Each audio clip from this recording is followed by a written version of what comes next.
Bienvenidos, bienvenidas, bienvenides a Science. Yo soy Adrián, soy psicólogo y quería dar muchas gracias por los comentarios, por los likes, por compartir el vídeo. Yo voy a intentar ir mejorando mis vídeos poco a poco con el setting, con la edición y demás. Espero que vayamos creciendo todos juntos y que estéis ahí dentro de 23 vídeos. Pero hasta que llegue ese momento, poco a poco iremos escalando. Y hoy quería hablar de un asunto que tiene que ver con la identidad, con quiénes somos. Es decir, quería hablar del estrés de la identidad y qué podemos hacer los psicólogos para mejorar este asunto y qué debe hacer la universidad para ponerse un poco las pilas. Pero antes de hablar de modelos, de qué debe hacer la universidad, qué podemos hacer los psicólogos, vamos a definir conceptos. ¿Qué es el estrés de la minoría? Pues es el estrés que sufren un grupo de personas por su propia identidad, es decir, por ser personas LGTB, por ser personas racializadas, personas con diversidad funcional, y esto es debido al estigma que tiene ese grupo concreto en nuestra sociedad cis heteropatriarcal blanca. Yo en mi caso voy a hablar en este vídeo, voy a hablar de las personas LGTB porque es al colectivo que yo pertenezco y estaría bastante feo que yo hablase de las realidades racializadas sin estar debidamente informado y sobre todo habiendo vídeos que tienen mucho más sentido porque son personas racializadas que han vivido esa realidad y podéis entenderlas mejor desde su experiencia que desde la mía, que no lo he vivido. Pero vale, ¿qué es esto de estigma? ¿Qué datos me puedes dar, Adrián? ¿Qué estudios hay? Vale, pues lo que supone el estigma es que las personas con 9 años son acosadas en el colegio porque son leídas como personas LGTB y ese acoso se mantiene a lo largo de los años durante toda la etapa escolar, pero también se mantiene después de la etapa escolar porque las personas trans tienen una gran tasa de paro porque son discriminadas sistemáticamente en los diferentes puestos de trabajo, sobre todo las personas que no tienen un cispassing, es decir, que parecen trans según las normas que definen nuestra sociedad. De hecho, podemos ver continuamente cómo las personas trans están siendo atacadas a través de figuras como Lidia Falcón, como Lucía Echevarría, como los comunistas supermachos que no ven etiquetas en los barrios obreros, por ese tipo de gente. Es decir, no solo se trata de Vox, también se trata de gente que se presupone que son de izquierdas y feministas y después discriminan a personas trans. Entonces, con este contexto, parece natural que las personas LGTB sufran más trastornos mentales porque están expuestas a situaciones de estrés de forma más continuada. Vale, ya sabemos qué es el estrés de la minoría, ya sabemos qué supone, pero ¿cómo estudia la psicología este estrés de la minoría? Pues Meyer y colaboradores en 2003 lo que hicieron fue proponer un modelo para explicar exactamente cómo funcionaba la discriminación, que podemos pensar que solo es la parte de los eventos de prejuicio, es decir, las palizas, los insultos, las figuras públicas insultándote, pero es una realidad un poquito más compleja que tiene que ver con diferentes procesos y con diferentes agentes. Así que vamos a ir paso por paso para ver qué agentes hay, qué procesos hay y cómo eso acaba derivando en el estrés de la minoría. Respecto a los agentes que recoge este modelo, podríamos distinguir de forma implícita 3. Por una parte está la sociedad, que nos dicta ciertas normas y nos dice cómo es la identidad. Estarían los agentes de alrededor, que serían las personas que hacen los eventos de prejuicio, pues te insultan o te apoyan, en el caso de apoyo social, y después estaríamos nosotros mismos, que también somos un agente de cambio. Entonces, viendo estos agentes podemos distinguir diferentes modos de actuar. Por un lado tenemos la sociedad y nuestras circunstancias, que son las que van a determinar cómo está vista nuestra identidad, o sea, si está vista como algo positivo, como algo negativo, qué prejuicios hay en torno a ella. Entonces, eso nos determina nuestra identidad porque, por ejemplo, las personas racializadas son racializadas en el momento que se salen de la norma blanca en países blancos. Pero en países asiáticos las personas son asiáticas y no son en principio discriminadas por ella. Después hay una serie de complejos y de problemáticas relacionadas con la racialidad, que bueno, no quiero entrar en ellos porque tampoco los conozco tanto, pero para que entendamos que el contexto es importante y que una cosa puede ser buena en un sitio y puede ser mala en otro. Entonces, en el contexto de nuestra sociedad, también es muy diferente irte a una gran ciudad con barrios como Chueca y estar en contacto con esa realidad que irte a un pueblo de montaña donde la realidad LGTB se suele ver como algo muy exterior. Esto es importante a la hora de determinar cómo va a ser nuestros programas de prevención. Entonces, el contexto es importante. Eso es lo primero que nos dice el modelo. Después, hay dos tipos de procesos. Los procesos distales y los procesos proximales. Los procesos distales son aquellos procesos que están hechos por los agentes que están a nuestro alrededor. Es decir, los eventos de prejuicio. La gente que está a nuestro alrededor no tenemos por qué conocerla. Puede ser una persona que está en la calle y nos pega una paliza. Entonces, existen los eventos de prejuicio, que son aquellos eventos que tenemos claros como discriminación, es decir, violencia física, violencia verbal, discriminación y alejarnos de los grupos sociales porque no nos aceptan. Y después están lo que llamaríamos los procesos proximales, que son los procesos que tienen que ver contigo como agente, es decir, la homofobia interna, o no aceptarte como persona trans, o cualquier tipo de historia que tiene que ver contigo, que este proceso proximal está modulado por cómo se concibe la identidad. Es decir, si una identidad como una persona homosexual no se concibe como algo negativo, pues obviamente no va a haber homofobia interna. Entonces, cómo la sociedad concibe una identidad hará que haya una serie de procesos proximales que después hagan que tengamos problemas psicológicos. Entonces, para llegar al estrés de la minoría diríamos que hay tres orígenes. Tenemos por una parte los estresores generales que nos pueden afectar a todo el mundo y que no son específicos de pertenecer a una minoría. También tendríamos los procesos distales, que son los eventos de prejuicio, y tendríamos los procesos proximales que tienen que ver, por ejemplo, con la homofobia interiorizada. Y esto haría que hubiera un estrés de la minoría.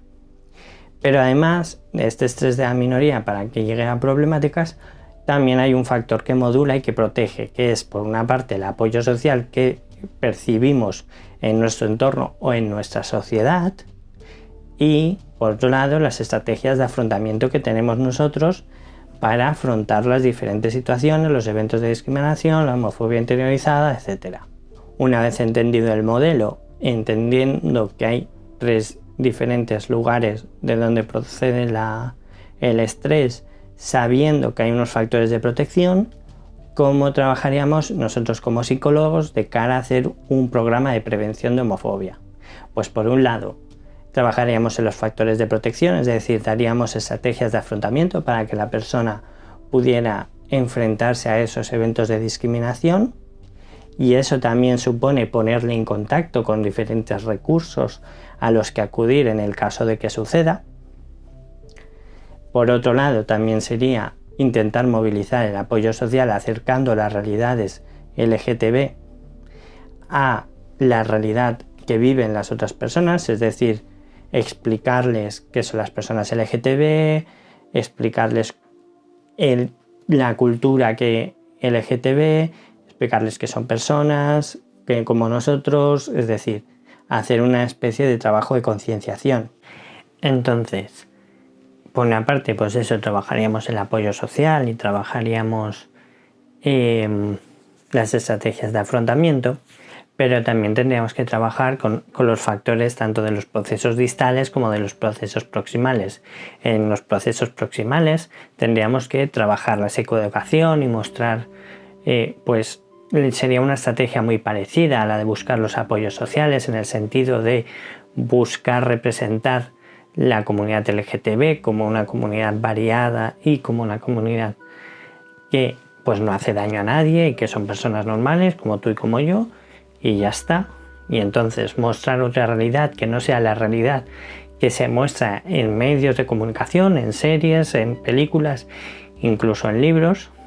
Por otro lado, tendríamos que trabajar los procesos distales, es decir, las actitudes homófobas y lo que puede llegar a haber de conductas homófobas. Y esto también pasa por una psicoeducación y por un aprendizaje de habilidades sociales y poder trabajar cómo enfrentarnos a estas situaciones o cómo afrontar lo desconocido desde otros puntos de vista, porque muchas veces cuando insultamos es porque no conocemos la realidad que hay más allá, entonces mostrar otras formas de relacionarnos con lo desconocido.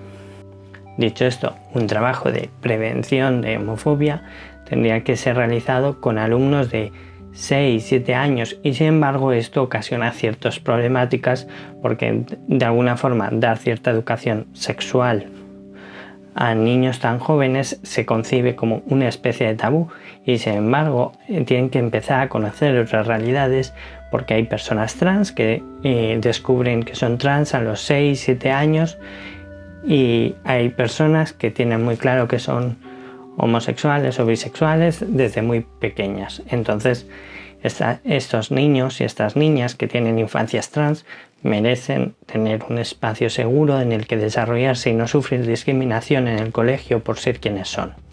Por supuesto, la intervención que nosotros hicimos era una intervención puntual, aunque nosotros ya sabemos que las intervenciones estructurales son las intervenciones que mejor funcionan. Sin embargo, entrar en cómo son las intervenciones, qué tipo de intervenciones hay y demás daría para otro vídeo y habría que preparar otro tipo de material. En este vídeo prefiero acotar y prefiero ceñirme simplemente a explicar el Minority Stress Model y no alargarme con otro tipo de intervenciones. Es verdad que he querido dar como pinceladas muy cortitas de cómo trabajaríamos en base a este modelo. Sin embargo, si os interesa mucho el tema de intervenciones, cómo lo haríamos, cómo no lo haríamos, dejádmelo en comentarios y yo puedo hacer un vídeo explicando las intervenciones en homofobia, bifobia y transfobia que existen, por qué unas son mejores que otras y cómo se abordan, porque es un tema muy interesante del que también tengo información y he estudiado bastante, entonces pues si lo queréis yo os lo doy. Pues eso sería lo ideal, pero ¿qué pasa en la realidad? Pues que psicología no da este modelo como parte del temario. Pero ni este modelo ni muchos otros no nos acerca a la realidad. Los grados de psicología, y me consta que en medicina también pasa mucho, están basados en la cis heteronorma blanca de los hombres. Es decir, hemos concebido un tipo de hombre, el hombre blanco cis hetero, como una universalidad y mientras todas las otras condiciones son otredades que hacen que necesites formación específica. Y eso no puede ser así. Los grados tienen que intentar abarcar las diferentes realidades a las que te vas a enfrentar en tu vida. Porque las personas son LGTB, las personas son racializadas, las personas tienen diversidad funcional. Además, es curioso que los psicólogos que muchas veces trabajamos con realidades como personas con diversidad funcional, personas LGTB que sufren discriminación, personas racializadas que sufren discriminación. Es impresionante que teniendo esos campos de actuación que son tan importantes, no se nos den las herramientas para analizar las realidades y se nos den modelos específicos sobre esas realidades.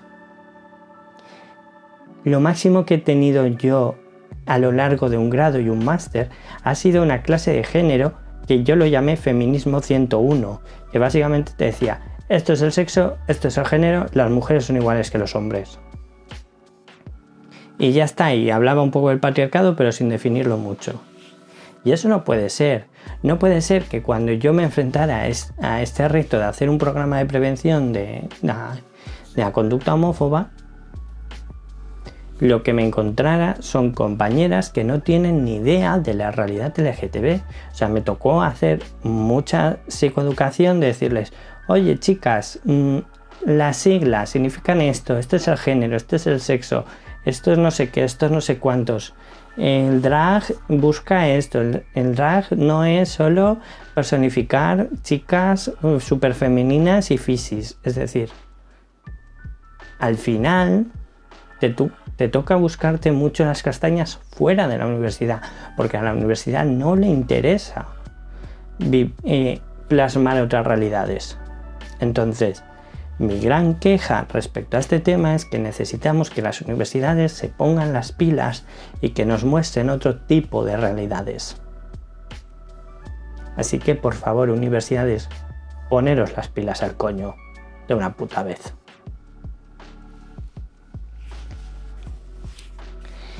Y bueno, hasta aquí el vídeo de hoy. Espero que os haya gustado, que le deis like, que os suscribáis, que comentéis, todo ese tipo de cosas que dicen los youtubers. Espero que os haya gustado. Sé que este vídeo es un poco más cortito, pero al tratar solo un tema como muy concreto, un modelo, quería que fuera más específico y que fuera más concreto y que no fuera tan largo el vídeo. De todas formas, iré probando diferentes longitudes de vídeo también para ver qué se ajusta más, qué os gusta menos. Podéis dejar comentarios en plan, pues a mí me gustarían vídeos de 8 horas, pues a mí me gustarían vídeos de 10 minutos, que me los vea rápido y ya está. Comentando en la caja de comentarios. Yo, por supuesto, dejaré mucha bibliografía para que podáis investigar sobre este modelo, sobre diferentes programas de intervención que se han hecho alrededor. Y si os interesaría saber sobre diferentes tipos de programas, porque hay muchas formas de intervenir, pues comentádmelo también e intentaré hacer un vídeo de diferentes tipos de programas de prevención. ¡Hasta luego!